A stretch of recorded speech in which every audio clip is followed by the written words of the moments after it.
5 golden rules for mains exam preparation. ஒரு mains எக்ஸாமுக்கு நம்ம படிக்கும்போது, எந்த மாதிரி நம்ம ஸ்டார்ட் பண்ணணும்? ஒவ்வொரு ஸ்டேஜஸா எப்படி கடந்து போணும்? கரெக்ட்டான ப்ராசஸ் என்ன? அப்படிங்கிறத இந்த வீடியோல நான் டிஸ்கஸ் பண்ணியிருக்கேன். முக்கியமா ஒரு பிகினரா இருக்கீங்க. உங்களுக்கு மெயின்ஸ்ல மார்க் கம்மியா இருக்கு. இம்ப்ரூவ் பண்ணணும் அப்படின்னா, இந்த ப்ராசஸ கரெக்ட்டா பண்ணா, எந்த சப்ஜெக்ட்னாலயும் உங்களால அதிகமான மார்க் எடுக்க முடியும். இது பிராக்டிகலா ஒர்க் அவுட் பண்ணி செம்மையான சக்சஸான ஒரு ஃபார்முலாவ தான் உங்களுக்கு நான் சொல்றேன். ஓகேங்களா? சரி. ரூல் நம்பர் 1 பார்க்கறதுக்கு முன்னாடி நம்ம சேனல நீங்க இன்னும் சப்ஸ்கிரைப் பண்ணாம இருந்தா சப்ஸ்கிரைப் பண்ணிக்கோங்க. நம்மளுடைய கோர்ஸ் வந்து அபித் சார் ஆப்ல டெஸ்ட் பேட்ச் அப்படிங்கிற பேர்ல இருக்கு. அண்ட் அஃபைல்ஸ் கோட்ல நீங்க பேக்கேஜ் வேணும்னா AK10 அப்படிங்கிற கூப்பன் கோட யூஸ் பண்ணிக்கோங்க. அண்ட் நீங்க இன்னும் நம்ம சேனல சப்ஸ்கிரைப் பண்ணாம இருந்தா சப்ஸ்கிரைப் பண்ணிக்கோங்க ஃபிரெண்ட்ஸ். ஓகே. ரூல் நம்பர் 1 அப்படின்னு பார்த்தா, எந்த டாபிக்ஸ் நீங்க ஸ்டார்ட் பண்ணணும்னு விருப்பப்பட்டாலும், ஆப்டிட்யூடோ, ரீசனிங்கோ, இப்போ ஒரு கோடிங், டிகோடிங், ரீசனிங் படிக்கிறீங்க அப்படின்னா, முதல்ல அந்த கோடிங், டிகோடிங்குடைய பேசிக்க நீங்க ஆல்ரெடி பிரிலிம்ஸ்ல படிச்சிருப்பீங்க. மெயின்ஸுக்கு நம்ம எப்படி அப்ரோச் பண்ணணும்? மெயின்ஸ்ல எந்த மாரி கொஸ்டின்ஸ் எல்லாம் இருக்கு? அதுல கோடிங், டிகோடிங்ல எத்தன டைப்ஸ் இருக்கு? அதிலே மிஸ்ஸிங் இருக்கு. அதிலே வந்து சாதா பேட்டர்ன், ஓல்டு பேட்டர்ன் இருக்கு. நியூ பேட்டர்ன் இருக்கு. இந்த மாதிரி எல்லா டைப்ஸையும் நம்ம என்ன பண்ணணும் அப்படின்னா, எய்தர் யூடியூப் அப்படி இல்லன்னா, இப்ப நம்ம டெஸ்ட் பேட்ச்ல அடுத்த வாரத்துலருந்து மெயின்ஸ் குடுக்க போறோம் கிளாஸஸ் அபித் சார் ஆப்ல. அப்போ அந்த மாரி எங்கேயாச்சும் ஒரு இடத்துல நீங்க அந்த சப்ஜெக்ட்ல இருக்கக்கூடிய டாபிக்ஸ டாபிக் வைஸா பார்த்து கம்ப்ளீட் பண்ணணும். கம்ப்ளீட் பண்ணி சில பேர் நோட்ஸ் எடுப்பீங்க. ஒவ்வொரு மாடலுக்கும் ஒவ்வொரு சம்மு நோட்ஸ் எடுத்தா போதும். ஓகேங்களா? ஃபுல்லா எடுக்கணும்னு அவசியம் இல்ல. ஒரு 5 டைப் இருக்குன்னா, 5 டைப்புக்கு அ ஒவ்வொரு டைப்புக்கு ஒவ்வொரு மாடல் நீங்க நோட்ஸ் எடுத்து வச்சுக்கோங்க. ஓகேங்களா? ரிவைஸ் பண்ண உங்களுக்கு யூஸ்ஃபுல்லா இருக்கும் பிகினர்ஸ்க்கு. ஸோ ஃபர்ஸ்ட் ஸ்டெப் நீங்க டாபிக் வைஸா YouTubeலயோ அல்லது கோர்ஸ்லயோ வீடியோ பார்க்கணும். வீடியோ பார்த்து அந்த டாபிக் என்ன அப்படிங்கிறத கத்துக்கணும். ஓகேங்களா? கத்ததுக்கப்புறம் நீங்க என்ன பண்றீங்கன்னா, Q&A PDF அப்படி இல்லன்னா YouTube இல்லன்னா PDFs டாபிக் வைஸ் PDFs இருக்கும். ஸோ இந்த மாரி YouTubeல Q&A வீடியோஸ் நெறைய இருக்கும். YouTubeல வந்து பார்த்தீங்கன்னா, இப்ப நாங்க டெஸ்ட் பேட்ச்ல ஒரு இதே மெயின்ஸ் கான்செப்ட்ட எக்ஸ்ப்ளைன் பண்ணும்போது என்ன பண்ணுவோம்னா, 10 நிமிஷத்துல எக்ஸ்ப்ளைன் பண்ணக்கூடிய கன்டென்ட்ட 30 மினிட்ஸ் வரை எக்ஸ்ப்ளைன் பண்ணுவோம். ஏன் அப்டின்னா, ஏ டூ இசட் அவங்களுக்கு சொல்லிக் குடுக்கணும்.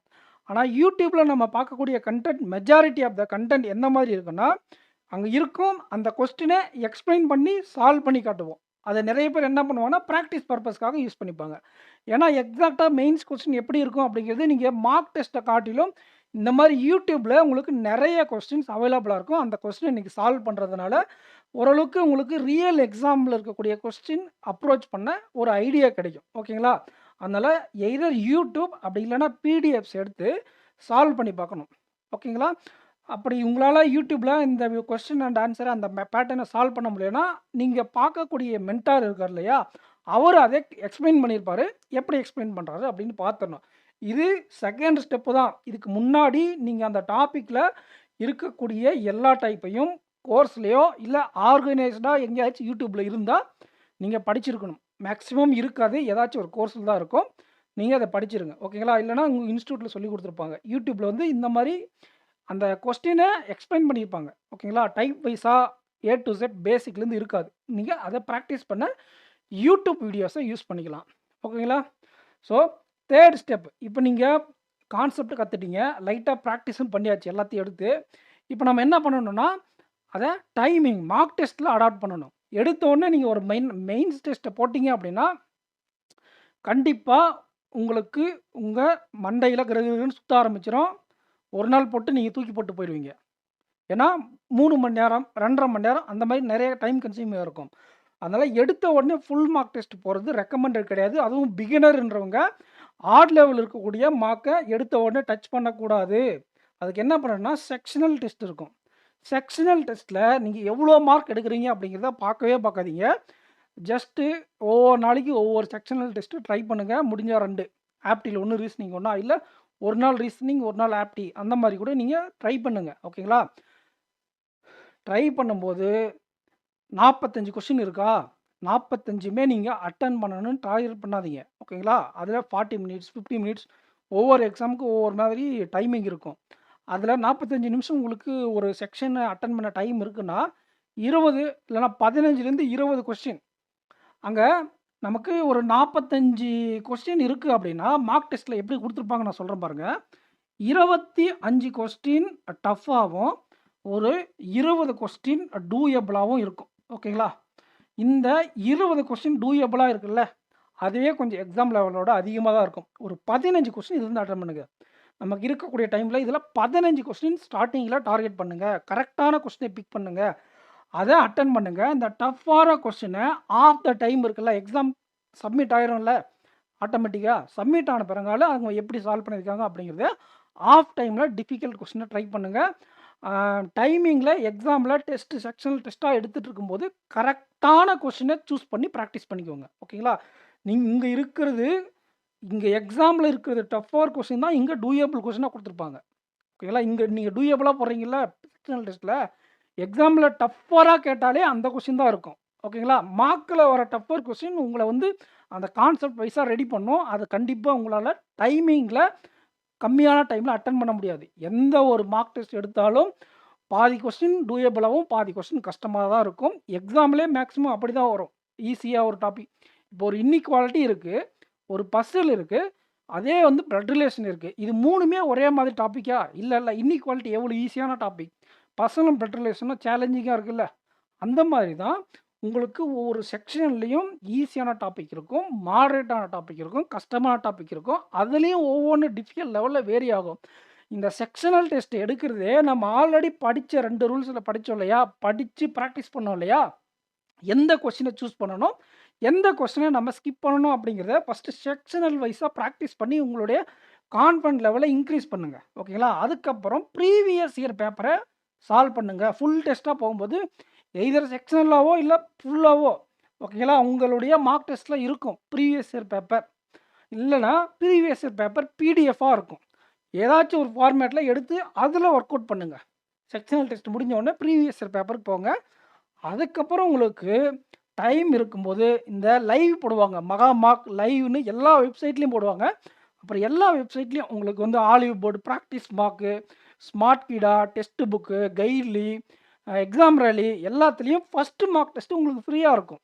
அந்த ஃபர்ஸ்ட் மார்க் டெஸ்ட் நீங்க ஃப்ரீயா இருக்கக்கூடிய மார்க்க போட்டாலே 5லிருந்து 6 மார்க் வந்துருச்சு. அவங்க ஒவ்வொருத்தரும் லைவ் விடுவாங்க. 1லிருந்து 2 வர. இத நீங்க போட்டாலே 15 மார்க் வந்துரும் உங்களுக்கு ஒவ்வொரு எக்ஸாமுக்கும். அப்போ நீங்க பர்ச்சேஸ் பண்ணக்கூடிய பேக்ல இப்போ மார்க் போடுறது ஒரு நாள் போடுங்க. இந்த மாரி லைவ்ல போடுறாங்க, இல்ல ஃப்ரீயா இருக்குல்ல, அதர் சைட்ல ஃபர்ஸ்ட் மார்க் ஃப்ரீயா இருக்குல்ல, அத ஒரு நாள் போடுங்க. ஒரே ஒரு வெப்சைட்ட டிபெண்ட் பண்ணி இருக்க வேண்டாம். மாத்தி மாத்தி போடுங்க. அண்ட் இந்த 4 ஸ்டெப்பும் முடிஞ்சதுக்கு அப்புறம் தான் நீங்க இந்த ஸ்டெப்புக்கு வரணும். எடுத்த உடனே நீங்க ஃபுல் மார்க் போட்டீங்க அப்படின்னா, என்ன நடக்கும் அப்படின்னா, உங்களுடைய கான்ஃபிடன்ட் லெவல் பாதிக்கும். நம்மளுக்கு பேங்க் எக்ஸாமே வராது அப்படின்னு ஸ்கிப் பண்ணிட்டு போனவங்களும் இருக்காங்க. இது மாரி மிஸ்டேக் பண்ணிட்டு. ஒவ்வொரு ஸ்டெப்பா தான் போணும். ஓகேங்களா? ஒரு ரன்னிங் ரேஸ் போனா ஃபர்ஸ்ட்டு வாக்கிங் போணும். அதுக்கப்புறம் வேகமா ஓடி பழகணும். மாரத்தான்லாம் ஓடிட்டு அதுக்கப்புறம் நெறைய பிராக்டிஸ் பண்ணதுக்கு அப்புறம் தான் நம்ம ரேஸுக்கு போவோம். தூங்கி எந்திரிச்ச உடனே அதாவது காலேஜ் முடிச்ச உடனே நான் ஸ்போர்ட்ஸ் அத்லெட் ஆகுறேன்ட்டு ஃபர்ஸ்ட் நாளே போய் காம்படிஷன்ல ஓடுனாக்க நம்மளால ஜெயிக்க முடியாது. அதுக்குன்னு ஒரு டைம் எடுத்து அதுக்குன்னு ஒரு பிராக்டிஸ குடுக்கணும். அதுதான் இந்த ஃபர்ஸ்ட்ல இருக்கக்கூடிய 4 ஸ்டெப்பு. இந்த 4 ஸ்டெப்ப நீங்க ஒழுங்கா பண்ணா தான் உங்களால ஒரு மார்க் டெஸ்ட்ட ஹேண்டிலே பண்ண முடியும். எடுத்த உடனே நீங்க காம்படிஷன்ல கலந்துக்க முடியாத மாதிரி, எடுத்த உடனே உங்களால மெயின்ஸ்ல ஃபுல் மார்க் டெஸ்ட் அட்டெண்ட் பண்ண முடியாது. அப்படி அட்டெண்ட் பண்ணா, அதில வரக்கூடிய மார்க்க நீங்க அப்படின்னு எடுத்துக்க வேண்டாம். இந்த 4 ஸ்டெப்ப கம்ப்ளீட் பண்ணிட்டு இத பண்ணுங்க. கண்டிப்பா ஒரு 5லிருந்து 6 மார்க் டெஸ்ட் எடுத்ததுக்கப்புறம் உங்களுடைய இம்ப்ரூவ்மென்ட் நீங்க கண்டிப்பா ஃபீல் பண்ணுவீங்க. இந்த ரூல் நம்பர் 4 இந்த 1லிருந்து 4 வரை நீங்க ஒழுங்கா பண்ணாவே, கண்டிப்பா உங்களால எக்ஸாம் கிளியர் பண்ண முடியும். இது வந்து எதற்காக இந்த மார்க் டெஸ்ட் அப்படின்னா உங்களுடைய கொஸ்டின் செலக்ஷன இம்ப்ரூவ் பண்ண. நான் என்ன சொன்னேன், செக்ஷனல் டெஸ்ட்ல இந்த கரெக்ட்டான கொஸ்டின பிக் பண்ணுங்கன்னு சொன்னேன் இல்லைங்களா? செக்ஷனல்லாம் ஒரு 45 நிமிஷம் தான் இருக்கும். 45 நிமிஷத்துல உங்களோட பிரெயின் வந்து ஓகே சமாளிச்சு சொல்லி நம்ம காம்ப்ரமைஸ் பண்ணி உட்கார வச்சு போட வச்சுருவோம். 3 மணி நேரம் நீங்க டெஸ்ட் எழுதும்போது, 3 மணி நேரமும் உங்க பிரெயின் சிந்திக்கிறதுக்காக நம்ம ஒரு பிராக்டிஸ் குடுக்குறோம்ல, அதுக்கு தான் இந்த ஃபுல் டெஸ்ட். ஓகேங்களா? இதையே நீங்க உங்களுக்கு முடிஞ்சா ப்ரீவியஸ் இயர் பேப்பர்ல ஃபுல் ஃபார்மேட்ல கிடைச்சா, எக்ஸாம்ல இருக்கக்கூடிய லாஸ்ட் வீக்ல இத ட்ரை பண்ணுங்க. இந்த ஃபுல் மார்க் பதிலா ப்ரீவியஸ் இயர் பேப்பர ஃபுல்லா எடுத்து போடுங்க. இன்னும் எஃபெக்டிவா இருக்கும். ஓகேங்களா? ஆ ஸ்மார்ட் கிடாவுல ஃப்ரீயா இருக்கும். போன வருஷத்து பேப்பர் மெமரி பேஸ்ன்னு குடுத்துருப்பாங்க. எக்ஸாக்ட்டா அதே மாரி இருக்காது. அதுக்கு சிமிலரான பேட்டர்ன குடுத்து வச்சிருப்பாங்க. அந்த மாரி எங்கேயாச்சும் உங்களுக்கு கிடைக்குது அப்படின்னா, அத வந்து நீங்க எக்ஸாமுக்கு லாஸ்ட் வீக்ல ட்ரை பண்ணலாம். ஓகேங்களா? ஸோ இந்த வீடியோல நம்ம என்னென்ன கத்துக்கிட்டோம் அப்படிங்கிறத ஒன்ஸ் ரிவைஸ் பண்ணிடுறேன். அதுக்கு முன்னாடி நீங்க நம்ம சேனல சப்ஸ்கிரைப் பண்ணாம இருந்தா சப்ஸ்கிரைப் பண்ணிக்கோங்க. இந்த வீடியோக்கு லைக் பண்ணிக்கோங்க. நம்மளுடைய prelims plus mains course Abid sir ஆப்ல டெஸ்ட் பேட்ச் அப்படிங்கிற பேர்ல குடுத்துட்டுருக்கோம். அப்பர் ஸ்க்ரோல்ல உங்களுக்கு பேக்கேஜ் வேணா AK10 அப்படிங்கிற கூப்பன் கோட் யூஸ் பண்ணா மேக்ஸிமம் டிஸ்கவுண்ட் கிடைக்கும். அண்ட் நம்ம சேனல சப்ஸ்கிரைப் பண்ணாம இருந்தா சப்ஸ்கிரைப் பண்ணிருங்க. வாங்க ஃபிரெண்ட்ஸ் ரிவிஷனுக்கு போயிடலாம். இந்த வீடியோவுடைய கோர் பாயிண்ட் என்னென்னட்டு. ரூல் நம்பர் 1 எந்தாச்சும் ஒரு யூடியூப் சாரி ரூல் நம்பர் 1 ஏதாச்சும் ஒரு யூடியூப்லயோ இல்ல கோர்சஸ்லயோ டாபிக்ஸை நீங்க மாஸ்டர் பண்ணணும். ரூல் நம்பர் 2 யூடியூப்லயும் பிடிஎஃப்லயும் நீங்க கொஸ்டின் அண்ட் ஆன்சரை சால்வ் பண்ணி பார்க்கணும். யூடியூப்ல உங்களுக்கு கிளியர் எக்ஸ்பிளனேஷன் இருக்காது. அதாவது டைப்பா சொல்ல மாட்டாங்க, சால்வ் பண்ணி காட்டுவாங்க. அந்த மாதிரி கொஸ்டின்ஸ் எடுத்து சால்வ் பண்றீங்க. ரூல் நம்பர் 3 செக்ஷனல் டெஸ்ட் எடுக்கிறீங்க. செக்ஷனல் டெஸ்ட் எடுக்கும்போது அதில் 45 கொஸ்டின்னா 20 டூயபிளாக இருக்கும், 25 டஃப்பாக இருக்கும். அந்த 20 டூயபிள் கொஸ்டின்லேருந்து ஒரு 15லேருந்து 18 கொஸ்டின் வரை ஸ்டார்டிங் ஸ்டேஜில் ப்ராக்டிஸ் பண்ணுறீங்க. அதுக்கப்புறம் ப்ரீவியஸ் இயர் கொஸ்டின் பேப்பரை எதர் பிடிஎஃபாவோ இல்லை மார்க் டெஸ்ட்டாவோ செக்ஷனல் டெஸ்ட்டோ ஏதோ ஒரு ஃபார்மேட்டில் எடுத்து எப்படி கேட்டிருக்காங்க இதுக்கு முன்னாடி மெயின்ஸில் அப்படின்னு கற்றுக்குறீங்க. அதுக்கப்புறம் மார்க் டெஸ்ட்டுக்குள்ளே போகிறீங்க. மார்க் டெஸ்ட்டில் ப்ராப்பரான 3 மணி நேரமோ 2 மணி நேரமோ உங்களுடைய டைமிங்க்கு கொஸ்டின் செலெக்ஷனையும் டைம் மேனேஜ்மெண்ட்டையும் எப்படி பண்ணலாம் அப்படிங்கிறத கற்றுக்குறீங்க. ஸோ இதுதான் 5 golden rules for mains preparation. So இந்த வீடியோவுடைய ஃபீட்பேக் என்ன அப்படிங்கிறத கமெண்ட் செக்ஷனில் கமெண்ட் பண்ணுங்கள். அண்டு இன்னும் இதில் சில டவுட்ஸ்லாம் நம்ம இது வந்து ஆக்சுவலாக டெலகிராம் குரூப்பில் நம்ம ஒரு ஆஸ்பிரண்ட் கேட்ட ஒரு டவுட்டு தான், அதுக்காக தான் இந்த வீடியோ. இன்னும் சில டவுட்ஸ் எல்லாம் கேட்டாங்க, அது அப்கமிங் வீடியோஸில் நம்ம பார்ப்போம்.